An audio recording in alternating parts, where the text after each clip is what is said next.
Welcome to another episode of the Jazz and Tony Show. He's Anthony Chiardelli. I'm Jazz Kang. Coming up this week is Olympic hockey, something you're excited about.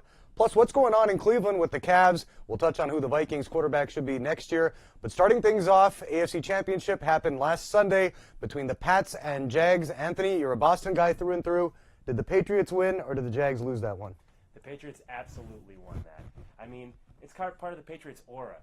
Think about how many comebacks they've had. I mean, they came back against the Falcons. They've come back numerous playoff games. I mean, I would say the only one that wasn't necessarily was a comeback, but really it was the other team messing it up was Seattle 2 or 3 years ago with that. The Super Bowl, Malcolm Butler interception. Yeah. But besides that, teams aren't supposed to beat the Patriots. When you play the Patriots and you go down to them, you lose to them big, it's normal. But if you have a lead on them and you might beat them, your kind of private area starts to get a little tense. I mean, you pucker a little bit. Okay, yeah, we'll go with that. It's not a fair argument to make, like if you're playing rock paper scissors or something like, rock paper scissors God. But that's what it is for the Patriots. I mean, they have cultivated this aura, this legend, Belichick and Brady, that when young inexperienced teams come against them, they close up, they get tight. I mean, and think about this. You have to have the other team has to execute, and who would you rather have to execute than Brady and Belichick? I mean, there's probably two other quarterbacks who might have been able to orchestrate that comeback, Breeze and Rodgers, but there's nobody else. And Brady and Belichick have done it constantly. Well, I'm going to disagree with you on that. I think the Jags choked that game away. They were up 14-10 at half. That wasn't the big news. The fact is, when they were up 20-10, they only ran the ball basically 4 times in a row with Leonard Fournette. They gained 3 yards on that. That was basically a waste of possession. Punted it away, came back, and Blake Bortles, who people were coming into it calling him fake Bortles, and he wasn't going to do a good job, he actually had a heck of a game. I think he went 23 of 36, 293 yards, and a touchdown. Basically had just as good as numbers as Brady did throughout that game, but the Jags got way too conservative in the second half. Doug Marrone, you're saying a private part tensed up. I think it was his, because he went away from what was working for that team, and Jalen Ramsey came out and said it. Now, it didn't get a lot of play as much as it maybe should have, because people were focused a lot on the game. The Patriots obviously going back to their 8th Super Bowl. But he said in the second half, the Jags coaches wanted to get conservative. They ended up going away from man-to-man and playing zone, which we saw what Brady did. He carved it up. The fact is, if you were going to go into Foxborough, like you were saying, only one team's won an AFC Championship game there. That was the Baltimore Ravens. You got to stick it to them and go with what's working. And the Jags didn't. They choked that game away, plain and simple. But how much of that is Belichick adjusting his game plan in the second half? I mean, they really didn't. They kind of looked like they were trying to put it on Fournette to beat them, and he was. So they adjusted. They clogged the middle. They really, I think, stopped Fournette in the second half, and they made Blake Bortles beat them. And Blake Bortles threw incomplete passes. He was rattled, and I think that adjustment was important for the Patriots to make. I think ultimately the Jags, they got 1 first down on their final 3 possessions leading up, the 3 possessions leading up to that final one where they just missed, Bortles just missed the receiver. A great play by Stephen Gilmore there to tap it away. But ultimately, I think the Jags really choked this game away. They had an opportunity. You can't ask for anything else other than being up in the fourth quarter against the big bad Patriots with Brady and Belichick. But they ultimately got way too conservative, didn't end up sticking to what was working for them, which is letting Bortles air it out. You're not going to win running Leonard Fournette. Like you said, the Patriots adjusted. They started stacking the line in the second half. But the Jaguars are the Jaguars, and the Patriots are the Patriots, so they're going back to Super Bowl number 8. Absolutely. Well, who they're going to be playing, now we know they're going to be taking on the Philadelphia Eagles. They beat the Vikings last week in the NFC Championship game pretty handily, 38-7. The big question in Minnesota, 3 quarterbacks on that roster, all 3 of them free agents going into next year. Who do you think who should be back and be the signal caller for Minnesota? I mean, I think if you have to choose any of them, you choose Bridgewater. You definitely don't choose Case Keenum. You can't. I mean, Keenum, he's the glass. I mean, the carriage that went from a carriage to a pumpkin. He unfortunately turned into a pumpkin during the NFC Championship game. I mean, pretty much every season he's had except for this one, he's been pretty much the bottom of the league in QBR ratings. This one, he was second. I mean, granted, he did really well, but how much of that is Pat Shurmur? And now Pat Shurmur's gone. So, I mean, really, are you going to pay a quarterback, like a starting salary quarterback, to Case Keenum after really only having proved himself for 1 season? I mean, they're going to have to pay him over $21 million probably if they franchise him or negotiate a contract. Would you pay Case Keenum? No, you're okay. You're right in that sense. I mean, Case Keenum, I think for the most part, is who he is. But you got to look at what he did this season. He was 13-3 as a starter, including the playoffs. Did his job. Obviously, had that the Minneapolis Miracle, which I don't know how Saints fans could still deal with after that. That was a terrible play by Marcus Williams there. But if you're looking at who should be behind center next year, it should be Keenum. If a guy like Mike Glennon made $15 million a year with the Bears and he's sitting on the bench behind Mitch Trubisky now, you have to. It is a quarterback league, regardless of what you're seeing right now. I think the two best defenses in terms of Philly and Minnesota played in one conference championship. Foles, you saw him, and he hit a couple of deep balls. I think you got to bring Keenum back at least for one more year. You have to give it a try and see what you got. With Bradford, you know what you're getting. The chances are he's going to get injured during the year. Bridgewater is way too much of a wild card at this point. His whole knee was basically blown up. I don't think you know what you're getting there. He led them to the playoffs that one year where Blair Walsh, surprise, surprise, shanked that field goal against Seattle. And I hate the Seahawks, so I'm still upset about that one. But I think Keenum, sign him to a one-year prove-it deal. You don't want to go in the franchise because he's going to be making upwards of $20, $25 million. Try and get him to come back on a one-year deal, maybe 2 years, and see what you could do. That they can unload him in the second season of that. But how can you not? I mean, this guy, that Minnesota, the franchise, kind of became reinvigorated this year, and they're a legit championship contender next year if they bring back the exact same roster. So I think Keenum should definitely be the option going into next year. It was Bridgewater who led them the 2 years. Yeah, that's right. Yeah, Bridgewater. So I think Bridgewater is an excellent option, and the only way I'm okay with keeping Keenum, if you're the Minnesota Vikings, is give him less money and make a huge offer to Drew Brees, or he's not going to like this, Jimmy Garoppolo. Hey, no, that is not happening. Jimmy G is ours. Let us have him, please, right? You would much rather, if you were the Vikings, if you were a fan of the Vikings, you might much rather have Jimmy G with way less, arguably having proven than Keenum this season, versus Keenum. So I think you try to steal away Jimmy G or Drew Brees, and if that doesn't work, or Cousins. Cousins. Is Cousins an upgrade over Keenum, though? I mean, really, if you look at it, Cousins hasn't done much. I mean, you look at his body of work. Barely. I think the continuity will help both of them, and I think, Cousins has been a starter now for a few years, and Keenum, it would help Keenum. But I don't think you justify spending all that money on Case Keenum. Well, it's good to see how loyal this guy is, right? Really showing his true. Vikings. Yeah, really showing his true. As a person, you're really showing your true colors right now. Next up, the Olympics coming up now, less than a month away in South Korea. The NHL's decision not to participate. We're both hockey fans. You know, you being from New Hampshire, I'm being from Canada. Are you excited for this tournament or not? Absolutely, I am so excited for this tournament, just because the playing field is more level. Yeah, you get to watch NHL players play. That's it's pretty much the most exciting Olympic sport, I would think, summer or winter. It's the winter's really marquee matchup. It's its marquee event. So I can understand why people are upset that the NHL players aren't going. But it's always the same teams over and over again. It's the big six teams, I call them.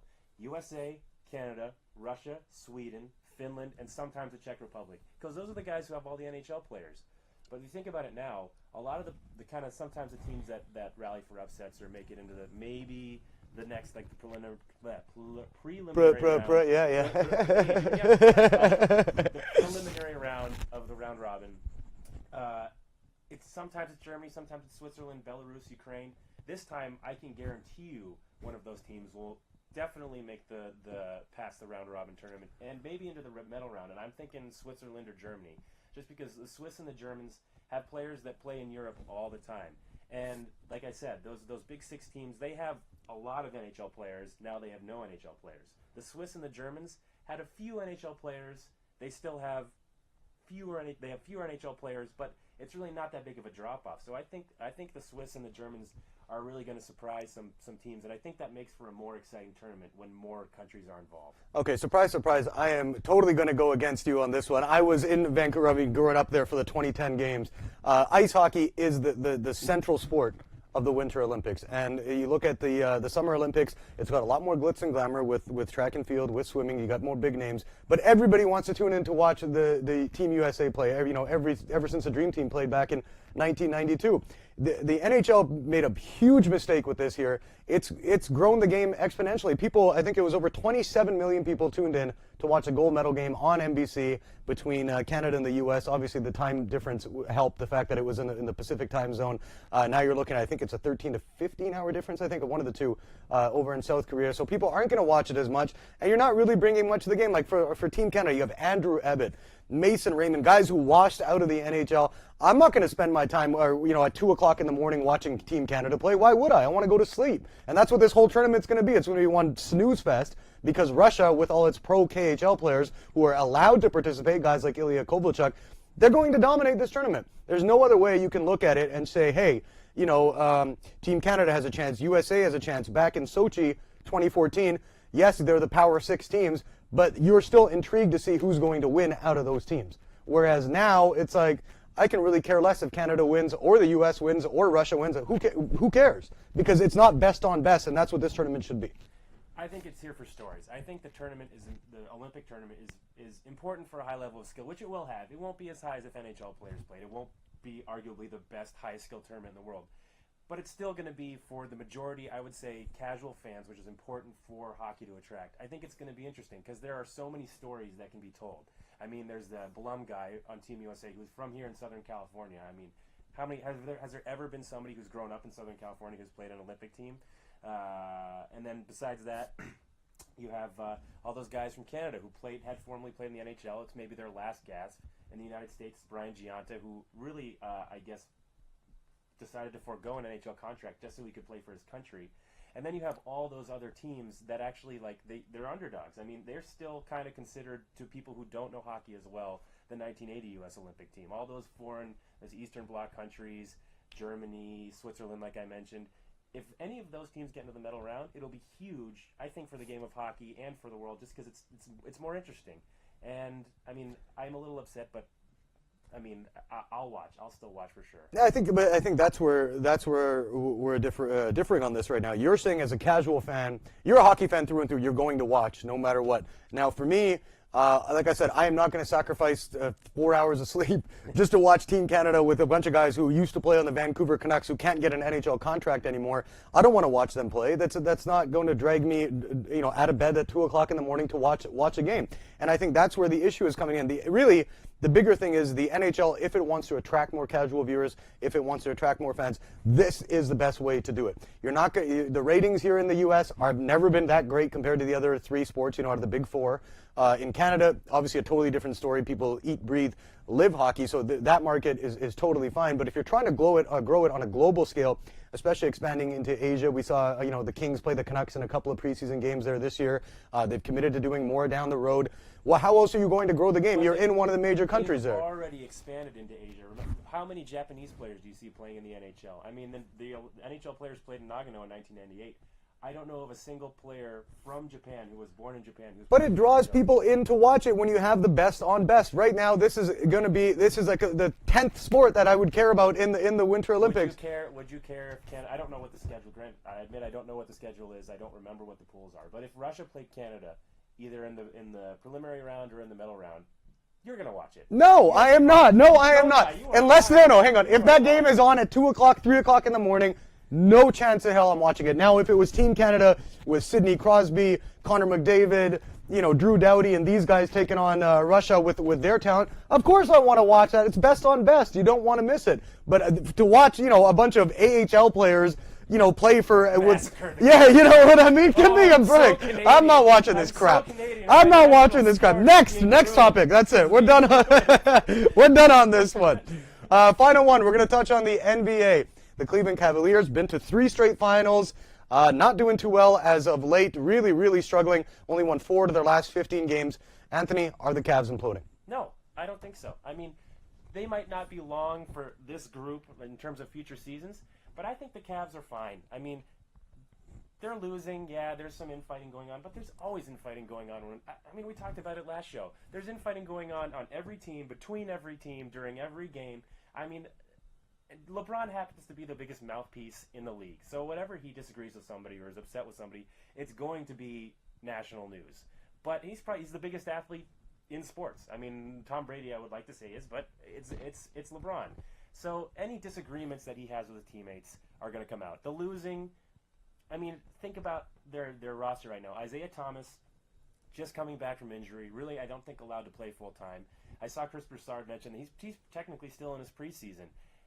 Not to mention he was loved by Celtics fans. I'm sure there's a little friction going on there. Kevin Love is made of paper. We all know that. Come on. Okay. This is where I'm going to stop you. First off, without Kevin Love, Cleveland does not win a championship back in 2016. They don't beat the Warriors in that series.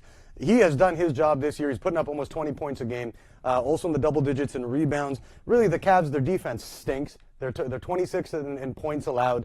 Their differential, which is a big stat in the NBA because the teams like the Warriors are 10 plus on their differential. The Cavs right now 0.1. They're giving up 109.8 points per game. That is not going to be enough to get it done. News came out today. Dan Gilbert looking to sell the team. I think this goes hand in hand with LeBron. He's not going to re-sign there. If he was going to, he probably would have by now. The Lakers fans are probably rejoicing because he might, that's the rumor now that he might come here. But I think that the Cavs, they had a great run. Especially for the city of Cleveland, but they ended the 54-year drought for it, and they made 3 straight finals. But ultimately, what you're seeing right now, they have no chemistry on that team. They have no role players on that team. Guys have big heads because of it. Kyrie Irving got out at the right time, joining the Celtics, as the Celtics were on the up, and maybe he saw it ahead of time that the Cavs are coming down. LeBron's still the best player in the league. I don't think there's any doubt about it. But when it shows you that their owner wants to sell the team already, I think he can see the writing on the wall. LeBron's not coming back, and as soon as he leaves, that team's going down the drain. Oh, you don't think LeBron's coming back? A little bit of evil Let's hear it. Going on. Let's hear it. I know NBA players can't own teams. That's very obvious. I don't even think LeBron could afford the team at this point. I'm sure. I mean, the value he brings to it himself probably means he can't afford it. But does that mean he doesn't know any very wealthy people that might be able to afford it? So he could bring in his everybody's always talking about LeBron wants to be the coach. LeBron is the coach. LeBron is the GM. What if LeBron was secretly the owner? I mean, you wouldn't stay if you could get someone in there who you're like, hey, listen, you pay for the team, you buy the team. Once I retire, I'll be a minority owner. Mm-hmm. I mean, he's basically secretly. I mean, he has a chance to secretly buy a team. He's talked about it. I mean, he wants to do it. And that could be right because I know that him and Dan Gilbert have had a lot of issues between them, especially after he left the first time, where Gilbert made the idiot comment. I don't know if you guys remember or not, but he made the comment saying guaranteed. That the Cavs would win a championship with nobody on that roster before. That's like me guaranteeing that the Edmonton Oilers and Toronto Maple Leafs are going to be in the Stanley Cup. Yeah, that was a horrible pick. Well, that's okay. You know what I mean? But yeah, that's okay. You know what? You manned up and said it. But I think he made that guarantee, and their relationship hasn't been as good since. And really, Cleveland. I'm sorry to say this. It's not a big market, and the NBA has always been about guys who want to go to the big cities. They want to play in New York. They want to play in LA. They want to play in Chicago. They want to play in places like Miami. They don't want to spend their winter in Cleveland. Milwaukee, I think, will go through a similar issue once Giannis Antetokounmpo becomes a free agent. But LeBron isn't coming back. The Cavs are struggling, 4-11 in their last 15. They're lucky their division is a joke. Yeah. And then they'll get the 3rd seed. The Celtics have lost 4 in a row. I mean, there's nobody running away with that division. No. They'll be fine. They get in the playoffs, they'll be fine. You think so? Yeah. Okay, I think that'll be the interesting point. Finals, and then we'll have another. I don't think so. You know what? I think Toronto is going to get in this year. It'll depend what happens at the top of the conference because the NBA is always the 2 will play the 3 in the second round and the 1 plays the 4. So I think Toronto with DeMar DeRozan, Kyle Lowry, and they're a much deeper team this year, and they've also got they're running a different offense. I watched Toronto play a lot last year, and the point with them was they were a very slow team. They played a lot of isolation basketball, and it was DeMar DeRozan or Lowry going one-on-one. Now they're spreading the ball. They've caught up with the times. I think you're going to see a Toronto-Boston Eastern Conference final, and the Cavs, they'll win the first round. Might have a problem with Miami if they finish in that 4 spot, but they're done. LeBron is not getting back to the final for the first time now since 2010. I disagree, but we'll bet on this. Always, we'll bet our 6-pack drinks, and then we'll just sit there and watch the other guy enjoy it. Absolutely, Labatt Blue. Oh, Molson Canadian all day. If I win, I'm getting Labatt Blue. Okay, that's the deal. I'll pay $18 for it for a case here because that's what they'll charge me. But that's all the time we have for this episode. You can check us out on YouTube. We'll also put the show up on Facebook and Twitter. He's Anthony Ciardelli. I'm Jazz Kang, and we'll see you next time.